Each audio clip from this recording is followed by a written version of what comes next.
예레미야 1장 5절 말씀에 내가 너를 모태에 짓기 전에 너를 알았고 내가 배에서 나오기 전에 너를 성별하였고 너를 여러 나라의 선지자로 세웠노라 하시기로. 예레미야 1장 5절 말씀에 하나님이 예레미야 선지자를 부르시면서 내가 너를 모태에 짓기 전에 너가 배에서 나오기 전에 너를 알았고 너를 구별했고 너에게 미션, 사명을 주었다. 이렇게 말씀하십니다.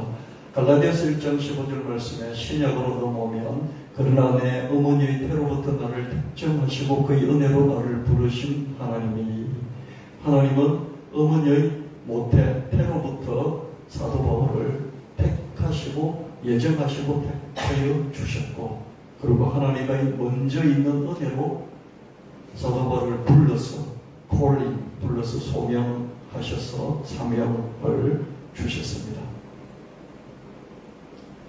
그런데 여러분, 하나님의 예정과 선택은 예레미야 선지자나 사도 바울에게 국한되지 않는다는 것을 여러분이 꼭 명심하시고 믿으시면 좋겠습니다. 여러분, 성경을 읽을 때 두 가지를 여러분 관점을 가져야 되는데요. 하나는 성경에 나오는 그런 인물들에게 하나님이 접근하신 그 방식이 그 사람에게만 국한되지 않고 나에게도 똑같이 일어난다. 하나님이 그들에게 주신 그런 말씀 나에게도 똑같이 적용된다. 이런 관점을 여러분이 주관적으로 개인적으로 가지셔야 되고요. 또 한편으로 다른 관점은 성경에 나와 있는 그런 모든 사람들, 선지자들, 제사장, 또 사도들, 제자들에게 주신 말씀을 너무 지나치게 나에게 그대로 적용해서 100% 그대로 적용해서 오버하는 거죠. 마치 자기가 선지자인 것처럼, 제사장인 것처럼, 사도인 것처럼 하는 그런 것들도 피할 수 있어야 됩니다. 시대가 바뀌고 또 나라는 사람은 사도 바울도 아니고 예레미야 선지자도 아니기 때문에 하나님이 나에게 독특한 은혜와 독특한 방식으로 또 다가와 주신다. 이런 관점을 동시에 가질 수 있어야 됩니다. 먼저 이 관점은 뭡니까? 예레미야나 사도 바울이나 하나님이 주신 그 사명이나 그 부르심이나 예정과 선택이 나에게도 똑같이 마찬가지로 있다라고 하는 그 관점을 가짐으로써 하나님과 나와의 거리가 가까워지고 또 사도들이나 선지자들이나 하나님에게서는 똑같이 나와 똑같은 그런 존재다. 그런 나의 정체감을 갖는 믿음의 정체감을 갖는 그런 것이 필요하게 만들어주고요. 두 번째 관점은 그럼에도 불구하고 나는 나이고 나는 이 시대 대한민국의 이 시흥시에서 살아가는 나일 뿐인 것이죠. 나는 예레미야도 아니고 나는 사도 바울도 아니고 하나님은 나에게 이 시대에 특별하게 나를 예정하시고 선택하시고 부르시고 나에게 맡긴 것이고 나는 그것을 하면 된다는 이 두 관점을 여러분들이 동시에 가지게 되시기를 예수님 이름으로 축원합니다. 전자의 관점은 여러분들이 이 성경이 나와 상관없다. 하나님 나와 상관없다. 저들은 선지자니까, 저들은 제사장이니까, 저들은 목사니까, 저들은 사도니까 하는 자기하고 관계를 짓지 못하는, 연계를 짓지 못하는 그런 것을 방지하며 두 번째 관점은 지나치게 자기를 하나님을 독점하고 있는 것처럼 자기를 너무 우상시하는 거기서 이렇게 방지하기 위한 그런 관점입니다. 이 두 가지를 우리가 동시에 잘 균형 잡고 가져가야 될 줄로 믿습니다.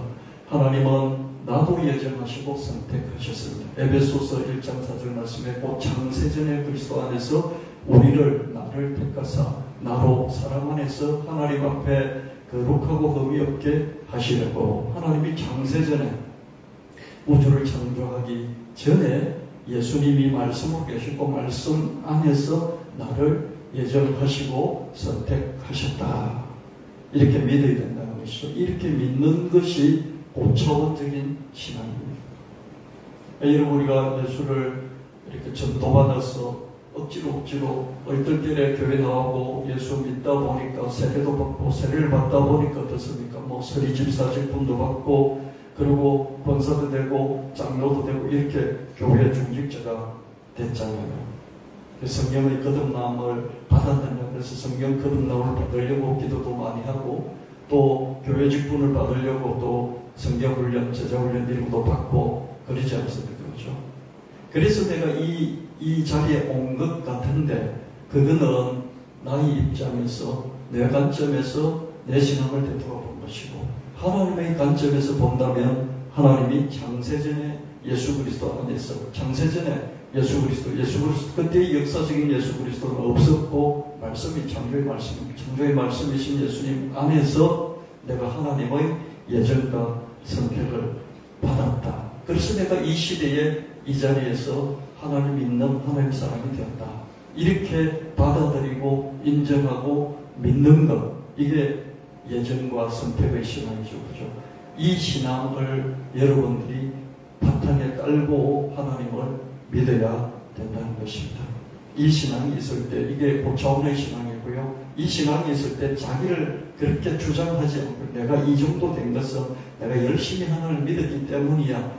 자기를 주장하는 그런 이 교만에서 벗어날 수 있고요. 또 다른 하나는 내가 이렇게 믿으니까 이 정도밖에 안 되지. 내가 더 열심히 하나님을 믿었어야 되는데 이 정도밖에 안 되면서 내가 믿음에 게을렀기 때문이야. 이런 거죠. 자기 비하, 자기 부정, 여기서부터 좀 탈피할 수 있게 만들어주는 게 선택과 예정과 선택의 신앙입니다. 하나님 나를 예정하시고 선택하셨기 때문에 내가 하나님 믿을 뿐만 아니라 교회에서 이 직분으로 하나님을 섬긴다 하는 이런 신앙을 중심을 갖게 되는 것이죠. 그래서 여러분 성령 충만하든지 열정적으로 하나님을 섬기든지 좀 더 선해졌든지 상관없이 하나님이 나를 예수 그리스도 안에서 예정하셨다.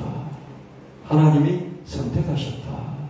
이 신앙을 곰곰이 한 번씩 생각하고 되돌아보시면서 이런 신앙을 가슴 깊숙이 기본으로 베이스로 그 믿음의 바탕으로 늘 갖게 되는 여러분 되시기를 예수님 이름으로 축원합니다. 예정과 선택의 이 신앙을 여러분 것으로 만드셔야 됩니다. 그렇게 하시기를 축원합니다. 그럴 때 성경에 나와 있는 인물들이나 유명한 훌륭한 인물들이나 나하고 별반 다를 것이 없다는 이런 개념이라고 그러나요? 이런 생각이라고 그러나요? 이런 주관이 자기 안에 든든하게 자리를 잡게 됩니다. 시편 139편 16절 말씀에 주는 내가 태어나기도 전에 나를 보셨으며 나를 위해 작정된 날이 하루도 시작되기 전에 그 모든 날이 주의 책에 기록되었습니다.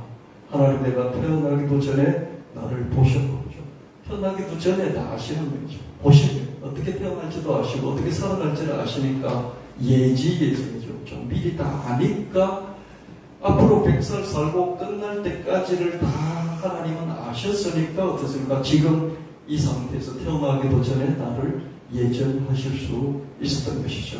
그렇다고 하나님 나를 막 노예처럼 부리면서 예정하는 게 아니라 너는 자유의지대로 마음대로 살아라. 그러면서 하나님과의 관계를 맺고 살아라. 근데 네가 네 마음대로 살든지 하나님과의 좋은 관계를 맺고 살든지 그건 너의 자유야.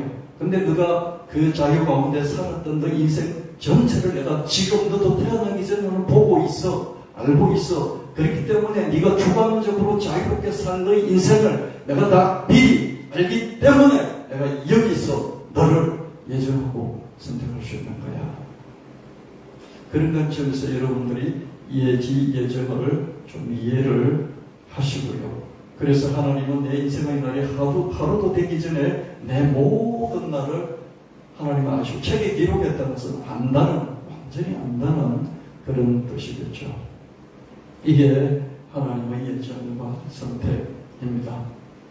로마서 8장 29절 말씀에 하나님께서 미리 아신 사람들이 자기 아들의 모습을 닮게 하시려고 그들을 예정하시고 그리스도가 많은 성도들 가운데 아들이 되게 하셨습니다. 나는 하나님의 예정과 선택 안에서 예수 그리스도를 하나님의 맏아들로 믿고 따르기 때문에 예수님의 동생들이 되는, 그래서 하나님의 아들, 딸이 되는 그런 예정과 선택 가운데 있다는 것입니다. 할렐루야. 아멘. 여러분들이 주님 하면서 예수님을 따를 뿐만 아니라 예수님이 오빠가 되는 것입니다. 예수님 만 오빠가 되고 예수님이 만 형이 되는 것이에요. 그럼 우리는 하나님의 아들이고 딸이 되는 것이죠. 예수님의 동생들이 되는 것이죠. 이걸 창세전에 예수 그리스도 안에서 하나님이 저와 여러분을 예정하시고 선택해 주셨다.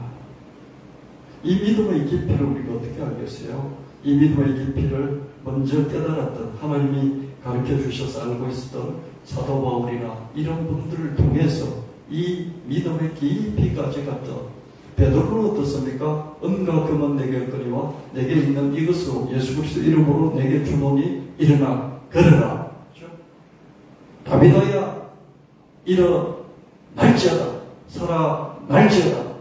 이런 믿음의 큰 본을 우리에게 보여주셨죠. 그렇죠? 그러나 이 베드로의 믿음의 예정이라든지 또 선택이라든지 이런 고차원의 어떤 사상적인 신학적인 그 깊이, 이런 것들은 우리에게 보여주고 있는 것 같지는 않습니다. 근데 사도 바울은 깊은 하나님의 예정과 선택과 소명, 부르심과 사명, 우리에게 미션, 임무를 맡기신 이 모든 것들이 깊이 있게 다루어지고 있습니다. 사도 바울이 우리에게 알려주지 않았다면, 하나님의 성령의 인도하심을 따라서 깨우치고 우리에게 알려주지 않았다면 저와 여러분은 하나님의 예정을 믿을 수가 없었겠죠.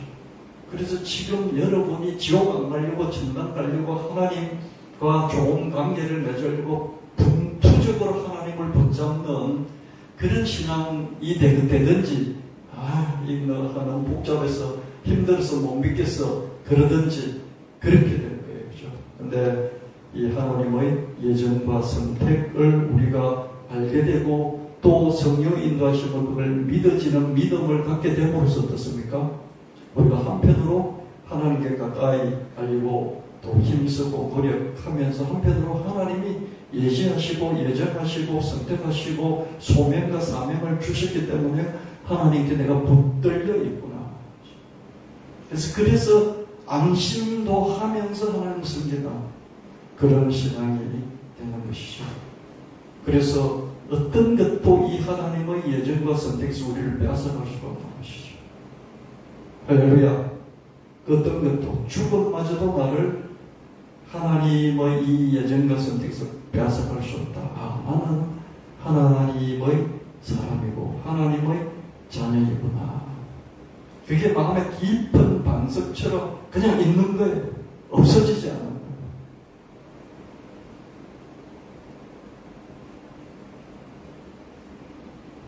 스바냐 3장 17절 말씀에 너희 하나님 여호와가 너희 가운데 계시니 그는 구원을 베푸실 전능자이시라.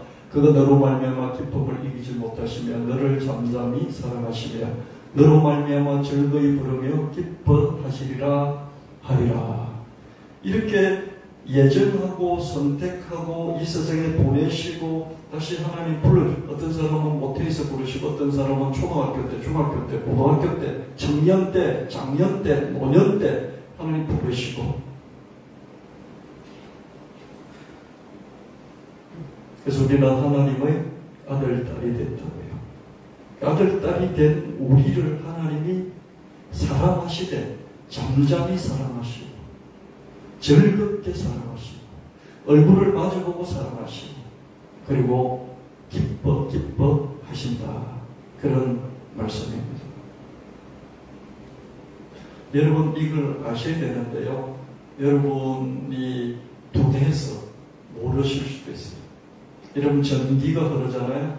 그 전기가 흐를 때 그 전기를 잘 전달하는 매개체를 도체라고 해요. 도체, 그죠? 도체.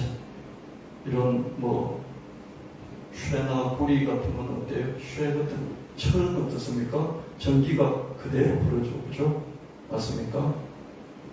근데 그걸 순수한 완전 도체로 하면 반도체가 있겠죠. 그죠? 우리가 쓰는 반도체 있지 않습니까? 반도체는 뭡니까? 반은 반대하다 반이 아니고 절반의 반이에요. 반쯤, 세미. 그죠? 세미컨덕터죠. 그죠? 반도체를 뭐 세미컨덕터로 그런 거예요. 세미는 반쯤이라는 거죠. 그죠? 그러니까 도체와 전련체 중간쯤 되는 그런 전기가 흐름이 그렇죠. 그죠? 근데 전련체는 어떻습니까? 전련체는 전기가 오다가도 끊어지죠. 그죠? 이런 나무 토막 같은 것은 전련체죠. 그죠? 전기가 흐르지 않습니다. 그러니까 전기는 있습니다. 전기는 늘 있어도 전련체는 느끼지 못하고 반도체는 반쯤 느끼고 좀 도체는 어떻습니까? 다 흐르죠. 그죠? 이런 것처럼 여러분 우리의 모든 이런 가전제품이나 이 건물 움직이고 모든 것들이 뭡니까? 전기 때문에 가능하잖아요. 그죠? 그렇죠. 그죠? 전기는 인간이 만든 건데 흐르고 있죠. 그죠?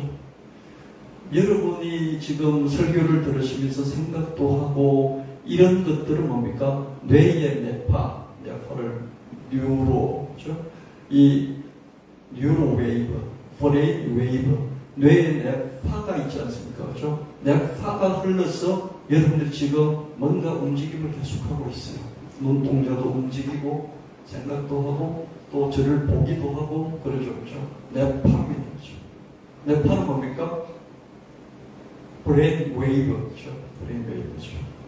일렉트릭 웨이브, 전기 파동이죠. 그죠? 파장이죠.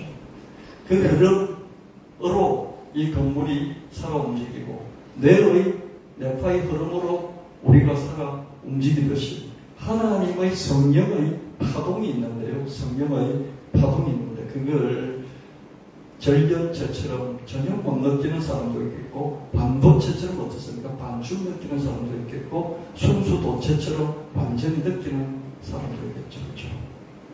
하나님이 스바냐 3장 17절을 우리에게 들려주셨어요. 너희 하나님 여호와가 너희 가운데 계시니 그는 구원을 베푸실 전능자이시라. 그가 너로 말미암아 기쁨을 이기지 못하시며 너를 잠잠히 사랑하시니 너로 말미암아 즐거이 부르며 기뻐 하실 것이다. 이 말씀을 주셨는데 이 말씀을 듣고 여러분이 전련체처럼 어떻습니까? 전혀 못 느끼는 사람도 있고 반쯤 느끼는 사람도 있고 완전히 느끼는 사람도 있겠죠. 대부분은 전련체예요. 대부분은 못 느껴요. 그러다가 뭐 전도도 받고 믿어보려고 좀 교회 왔다 갔다 하고 어떤 때는 은혜도 좀 받고 그러다가 은혜 받은 것 다 내팽개치고 교회 또 안 나오다가 또 전도 받아서 또 교회에 나오고 그러다가 어찌어찌 믿고 믿어보니까 어떻습니까? 반도체처럼 반쯤 알 것 같고 반쯤 모를 것 같고 뭐 그러지 않나 이런 생각이 듭니다. 누구나 순수한 도체가 돼서 하나님 말씀하시면 적극적으로 느끼는 그런 사람은 드물겠죠. 그죠? 사도 바울도 어떻습니까? 그런 분도 어떻습니까? 성령의 인도하심을 몰라가지고 그죠? 성령께서 저 동유럽 쪽으로 마게도니아로 가게 하시기를 원하는데 자기는 또 다른 데서 자꾸 헤매고 있지 않습니까? 그렇죠? 그래서 성령께서 환상으로 이렇게 마게도니아 사람이 오라고 손짓하는 걸 보고 절로 가라고 하는가 보다 깨달았죠. 그렇죠? 사도 바울도 이렇게 반도체 정도밖에 안 되는 그런 계보였습니다. 그래서 아무리 성령의 사람이라 할지라도 완전체로서 하나님 그때 느끼기가 어려워요. 그러나 하나님은 어떻습니까? 늘 저와 여러분의 얼굴을 쳐다보시면서 기뻐 하신다. 그걸 여러분들이 억지로라도 자꾸 이해하려고 노력을 해봐야 돼요. 하나님 우리의 얼굴을 바라보시면서 우리가 어떤 형편에 있든지 자든지 일하든지 나쁜 짓을 하든지 착한 일을 하든지 보시면서 기뻐 하시는 거지. 잠잠히 사랑하신다. 이런 경지에 들어갈 수 있습니다. 여러분이 나쁜 짓을 하든지, 여러분 우울해하든지, 여러분이 행복해하든지, 여러분이 비참해하든지, 여러분이 즐거워하든지 상관없이 하나님은 어떻습니까? 착한 일을 하든지 나쁜 일을 하든지 상관없이 하나님은 여러분을 잠잠히 사랑하시고 기뻐하신다는 거죠. 왜? 예수 그리스도 안에서 만세전에 예정하시고 선택해서 하나님의 예수 그리스도의 동생들이 되게 이미 해놓으셨기 때문에 기뻐하십니다. 이 믿음의 단계까지 우리가 갈 수 있어야 되는데요. 하나님께 기도 많이 했더니, 금식 기도했더니, 100일 기도했더니 응답을 주셔서 와 하나님 나와 함께 하시는구나. 그게 아니고 근본적인 이런 예정과 선택 그 안에 있는 하나님이 나를 하나님의 예수 그리스도 아들 안에서 아들과 딸로 정하시고 그리고 나를 기뻐하시는 이런 본바탕의 믿음을 우리가 자꾸 가지려고 해요. 본바탕의 믿음 원래 있는 거에 전기가 그렇듯이 있는 거에 내가 못 만들 거지. 창세전에 예수 그리스도 안에서 나를 예정하시고 선택하신 하나님, 내가 태어나기 전부터 내 인생의 날이 하루가 되기 전부터 나를 사랑하시고 기뻐하셨습니다. 나의 어떠한 것 때문이 아니라 내가 착하기 때문에, 내가 성실하기 때문에 나를 사랑하시고 기뻐하는 것이 아니라 단지 나라는 이유 때문에 너를 사랑하시고 기뻐하신다. 너니까, 너 자신, 너가 멋져서 너를 사랑하는 게 아니라 그냥 너니까, 예수 그리스도 안에서 하나님 아들, 딸이 되었으니 그러니까 사랑하시고 기뻐하신다. 이 경지까지 가야 됩니다. 이게 바탕, 이게 믿음의 바탕입니다. 착하게 살고 하나님을 위해서 충성하고 그 다음에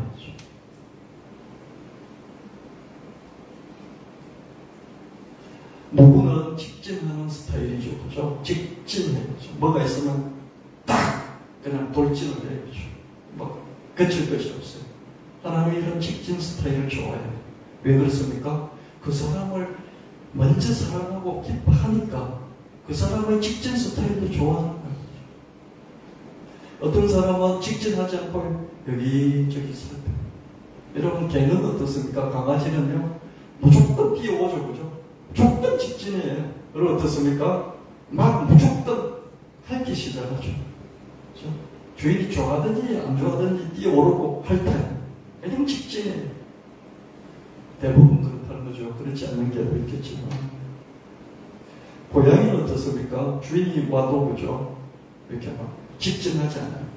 멀뚱 쳐다보기도 하고 꼬리만 흔들기도 하고 그럴 수도 있어요. 아니면 숨어버릴 수도 있고 그죠?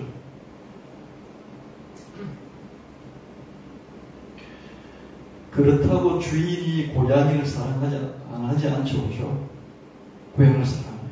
그래서 고양이가 그렇게 직진하지 않고 여기 가만히 앉아서 이렇게 주인을 물끄러미 바라보든지 아니면 뒤로 숨든지 하는 그 방식도 주인은 사랑해요. 왜? 고양이를 먼저 사랑하니까. 자기 고양이를. 고양이가 개처럼 막 뛰어오르는 이런 고양이도 간혹 있는데 대부분은 그렇다는 거죠.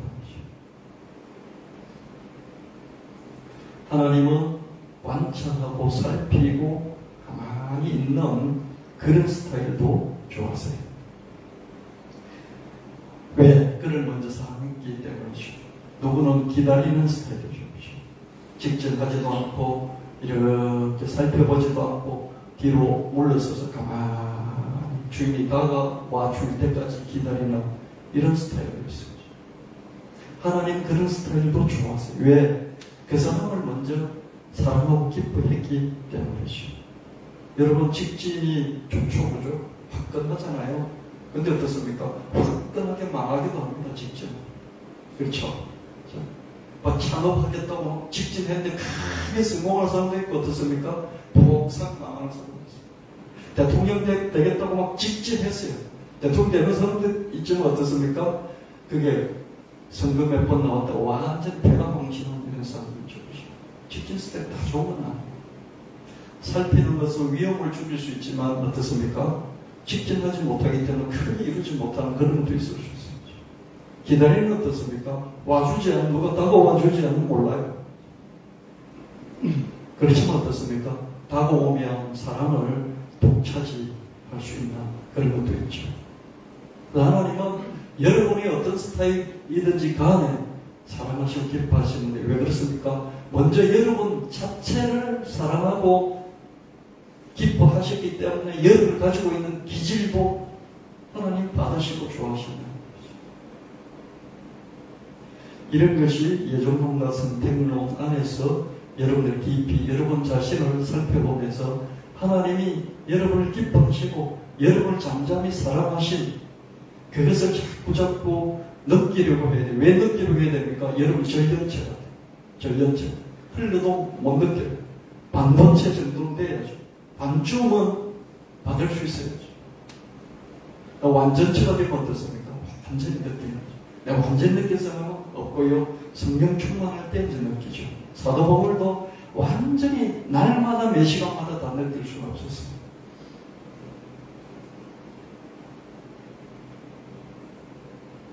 누구는 내향적이죠. 그죠? 누구는 외향적이에요. 여러분 어떻습니까? 누구는 적극적이죠. 누구는 소극적이에요. 누구는 열정적이죠. 누구는 차분해요. 어떤 사람은요, 목소리가 너무 높아요. 전화를 하면요, 내 귀가 아파요. 목소리가 높여가지고 톤이 높아서 뭐라고 하는데 그것도 논리도 없고 막 뒤죽박죽으로 쏟아부어나는 거죠. 불과 같아요. 그럼 불과 같은 게 정말 좋습니다. 화끈하고요, 불을 붙이고요, 불타잖아요. 근데 어떤 사람은 너무 차분해요. 컴다운 거죠. 차분하니까 평온하고 좋잖아요. 어떤 사람은 빨라요. 항상 빨라있죠. 빨라요. 어떤 사람은 느긋하단 말이에요. 어떤 사람은 깊이 하늘을 집중적으로 파고들고요. 어떤 사람은 깊이 있게 집중적으로 파고들지는 않지만 전체를 이렇게 아울러서 뭉뚱그리는 그런 사람이 있습니다. 어떤 사람은 아주 치밀하게 들어가고요. 어떤 사람들은 느슨하게 풀어놓습니다. 어떤 사람은 아주 현실적이고 어떤 사람은 이상적이고. 여러분 결혼해보니까 현실적인 사람이 좋죠. 그렇죠? 현실적인 사람은 그때 책임을 지고 그렇죠? 헛된 마음 품지 않고 뜬구름 잡지 않고 그렇죠. 그렇죠? 그래서 그런 사람 만나면 굶어 죽을 그런 이유는 없겠죠. 그렇죠? 근데 이성적인 사람은 어떻습니까? 늘 뜬구름 잡는 거 같잖아요. 그래서 배우자감으로는 별로 사고되지 못하죠. 근데 이상적인 사람이 또 좋을 때도 있습니다. 어떻습니까? 큰 위대한 업적은요, 이상적인 사람들에게서 다 나와요. 봉자, 맹자, 부처, 예수 그리스도, 소크라테스, 독립, 운동가, 이런 사람 전부 다 이상적인 사람. 이상적인 것이 싫고 나에게 현실적으로 잘해주는 사람만 좋다고 한다면 어떻습니까?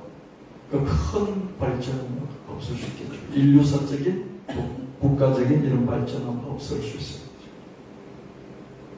하나님이 사람도 다 그 기질을 받아들이고 좋아해 주시는데 그 이유는 뭐냐면 먼저 예수를 사랑하시고 먼저 예수 안에서 예정된 저와 여러분을 사랑하시기 때문에 여러분이 갖고 있는 기질이 무엇이든지 간에 그것을 좋아하시는 거예요.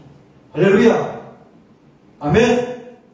하나님이 나를 예정하시고 선택하시고 나를 사랑하시고 잠잠히 기뻐하시고 즐거이 여러분을 향해서 불러주셨기 때문에 여러분이 무엇이든지 기질이 어떻든지 간에 여러분이 내성적인데 외향적인 사람이 너무 부럽다. 부러워하지 말고 너가 내성적인 그것을 하나님이 좋아하시는 거죠.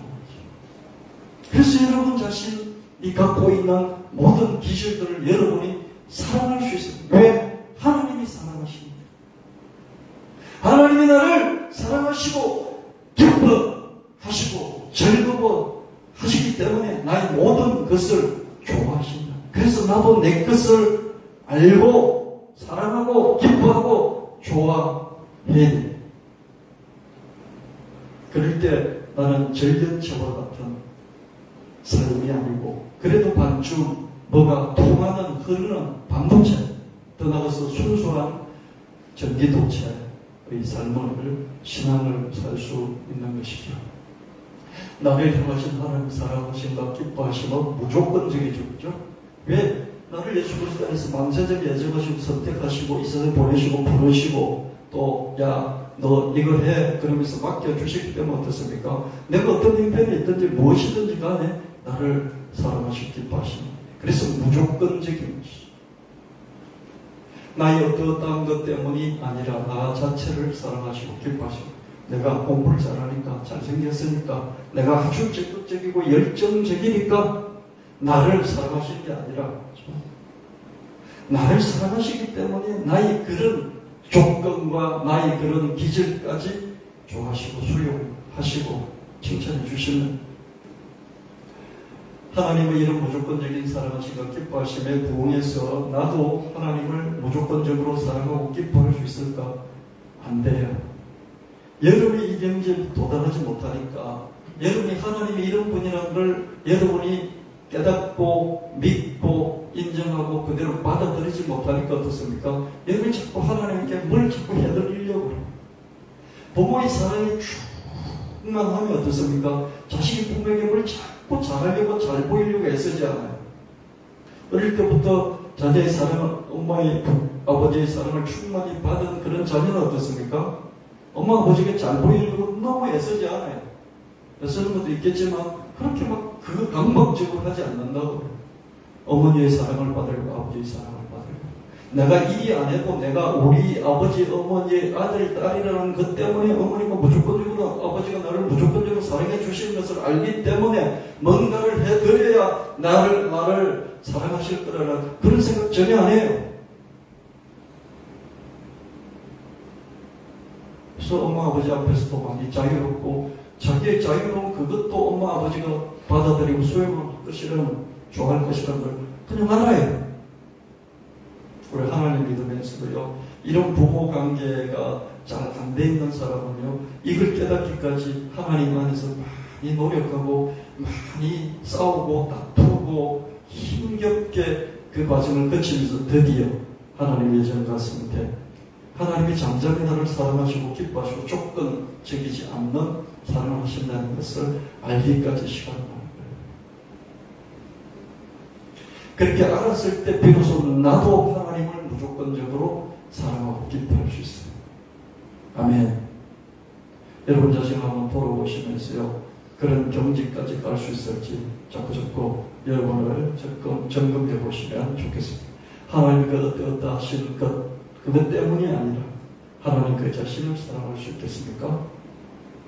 시편 104편 34절 여호와 내 기쁨이 원천이시니 그가 나의 이 모든 생각 이 생각 저 생각 어떤 생각이든지 하나님의 기쁘게 여기시기를 원하노라.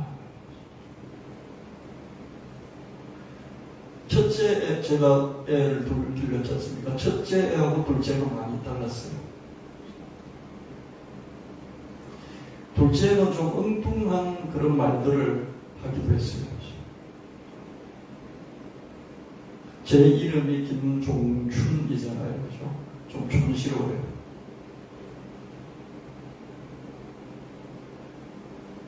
그래서 저희 고모님이 저를 참 이렇게 생각해 주시고 기도 많이 해주시는 고모님이 계신데요.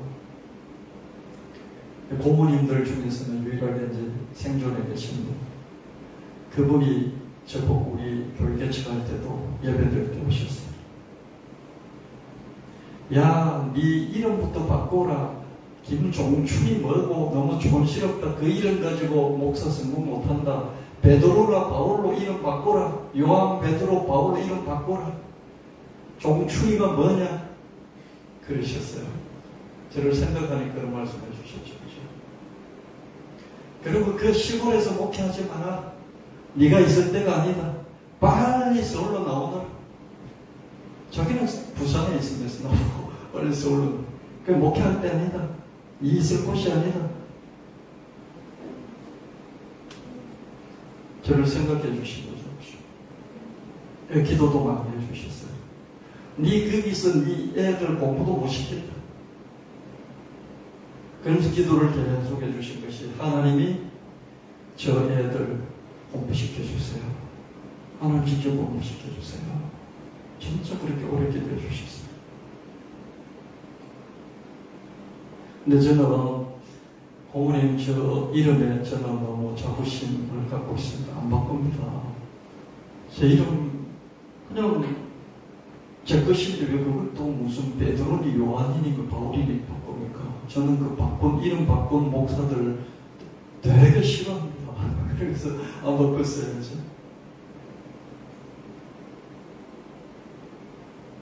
근데 우리 딸이 그죠? 우리 딸이 제 이름이 김종춘이라고 중학교 1학년 때인가요?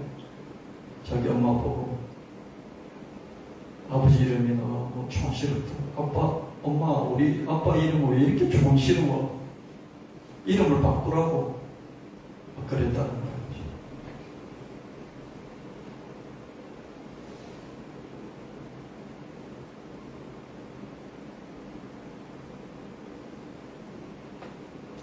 하나님은 여러분이 자기 자신을 자꾸 사랑하고 존중하고 그렇게 해야 될 이유가 억지로 남들이 하라고 그러니까 그게 그렇게 해야 된다 그러니까 그렇게 하는 것이 아니라 하나님 안에서 창세전에 예수 그리스도 안에서 예수님의 동생들로 하나님 아들 딸로 예정되고 선택되고 그분이 나를 무조건적으로 사랑하시고 기뻐하시기 때문에 그래서 나의 모든 것을 내가 수용하고 인정하고 믿고 사랑하는 자기를 사랑하는 그 사랑함의 이유가 그 근본적인 이유와 배경이 뭐냐? 하나님 나를 그렇게 하시기 때문에 나도 나를 그렇게 하는 거죠.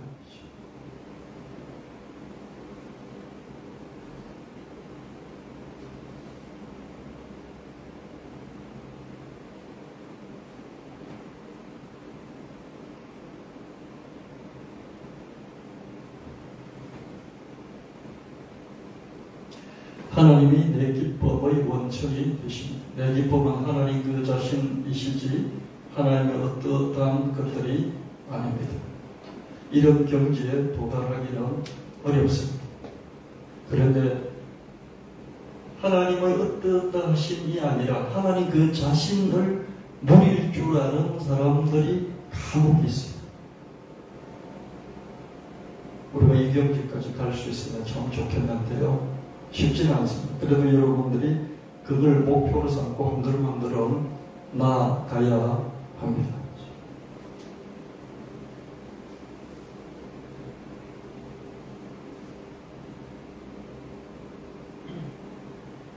다니엘 3장 17절 18절 말씀에 왕의 우리가 섬기는 하나님이 계시다면 우리를 맹렬히 타는 풀무불 가운데에서 능히 건져내시겠고 왕의 손에서도 건져내시리라.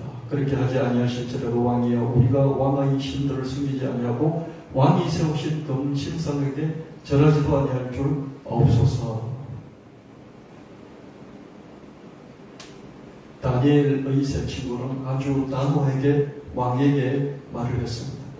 왕에게 단호하게 말할 수 있었던 것은 왕의 지위와 권세를 넘어서는 자기 내면의 떳떳함과 강력함이 있었기 때문에 그 근본이 하나님 신앙이었죠. 그리 아니하실지라도 하나님만 섬길 것이다. 하나님이 이 불가마에서 우리를 건져주실 거야. 그렇지만 하나님이 건져주시지 아니하고 내가 불에 타 죽을지언정 그럴지라도 하나님만 섬기겠다. 하나님은 응답해 주실 것이기 때문에 하나님을 사랑하고 기뻐하는 것이 아니라 단지 하나님 그 자신이라는 이유 때문에 하나님을 사랑하고 기뻐하겠다. 그런 신앙 고백이 그리 아니하실지라도 그리 아니하실지라도 찬양도 우리가 부르고 있는데도 이 찬양의 고백이 쉽지는 않습니다. 그게 아니하는데 어떻게 내가 하나님 사랑하겠어? 엄마 아버지한테 막 해달라고 하는데 안 해주는데 내가 엄마 아빠를 어떻게 좋아하겠습니까? 내 엄마 아빠이기 때문에 사랑한다는 거고, 엄마 아빠가 내 원하는 거 안 해주셔도 나는 엄마 아빠가 내 엄마 아빠니까 내가 좋아해, 사랑해. 그거예요.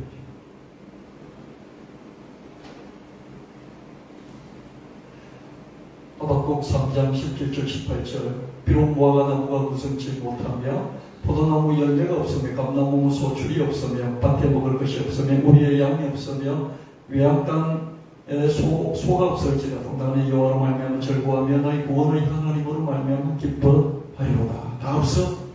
그래도 하나님 그 자신을 기뻐하고 즐거워한다는 고백입니다.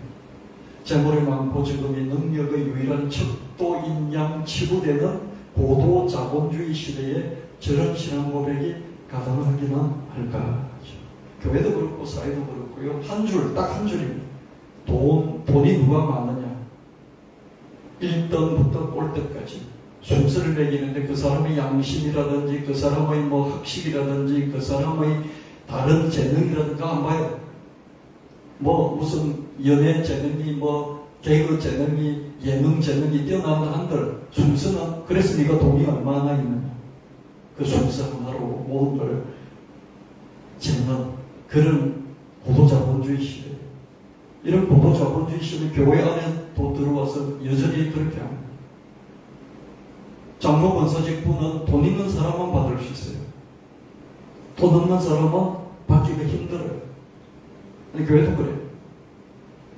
이런 상황에서 이런 고백이 가당키는 하겠습니다. 응답받기는 그냥 문제와 결핍이 여전히 있는 그런 형편인데도 하나님 그 자신을 기뻐할 수 있습니까? 그러면 그게 대단한 경제의 영성인 거예요. 교회가 이런 사람들을 발굴하고 이런 사람들을 높일 수 있어야 되는데요. 그렇지 못하죠. 그냥 목사 탓이죠. 목사를 둘러싸고 있는 장로들이 그죠. 교회 부흥시키려고 목사를 또 들볶기도 하죠. 그죠. 장로 탓이기도 합니다. 어떤 행변에서든지 하나님 그 자신을 기뻐하는 사람이 천하무적인데요.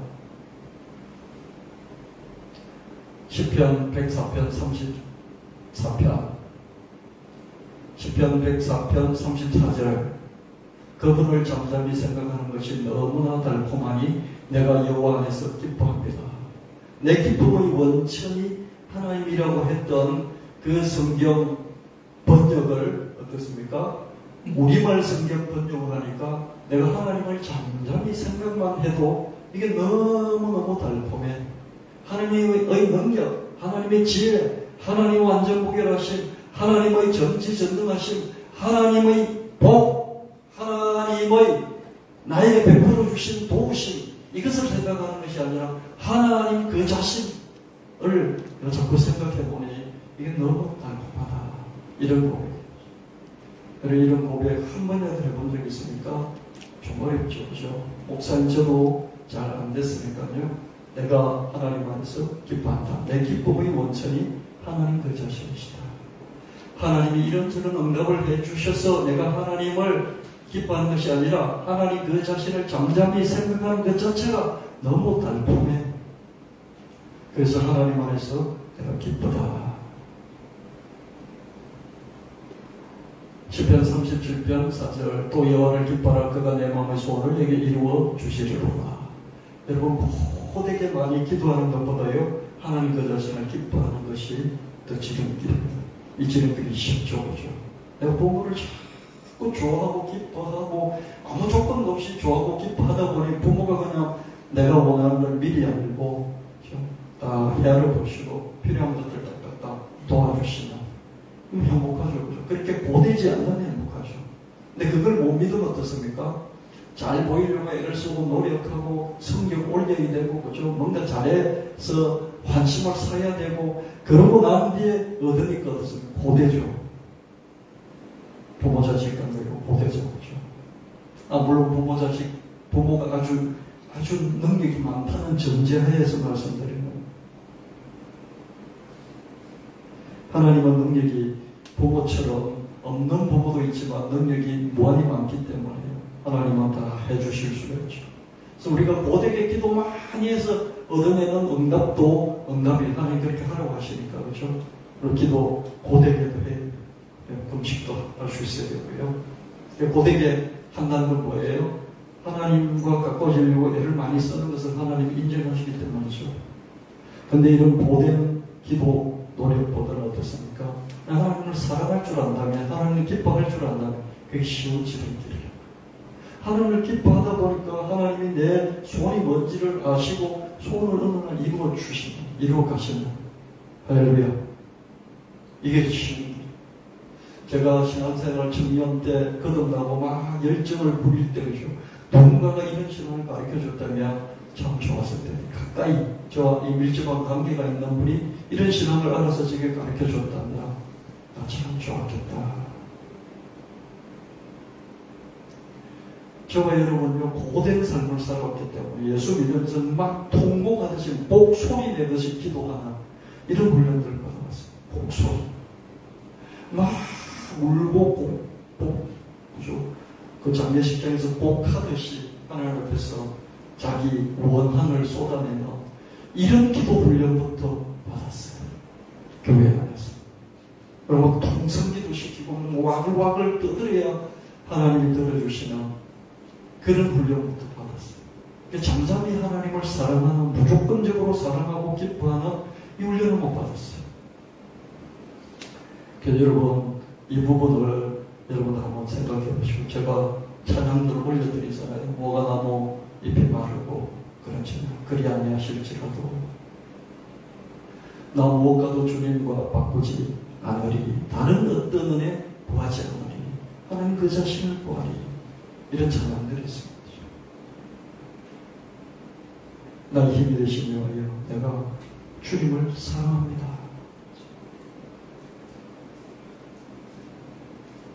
하나님 그 자신을 기뻐하다 보면 내 소원도 이루어져 있을 것이다. 그냥 하나님 그 자신을 기뻐하라. 아멘. 힘들어요. 근데 해보세요. 여러분 막 힘들게 기도하고 또 하나님께 막 부르짖고 이런 것이 몸에 배어있는 사람은요, 잠잠히 하나님을 사랑하고 기뻐하는 거 잘 안 돼요. 그래도 해보세요. 여러분 깊이 이렇게 바꾸지 않으면요, 이 변화된 세상을 살아갈 수 없어요. 한번 바꿔보세요. 제가 최근에 그 유키즈라는 그 프로그램을 잠깐 봤는데요. 거기에 배우 한 명이 나왔어요. 여자처럼 잘생긴 배우. 그 영화 한 편으로 갑자기 뜬 남자 배우예요. 그러다 보니까 그 영화 한 편으로 자기가 최정상까지 올라갔는데 사람들이 생각하기로 그런 배우로만 아는 거예요.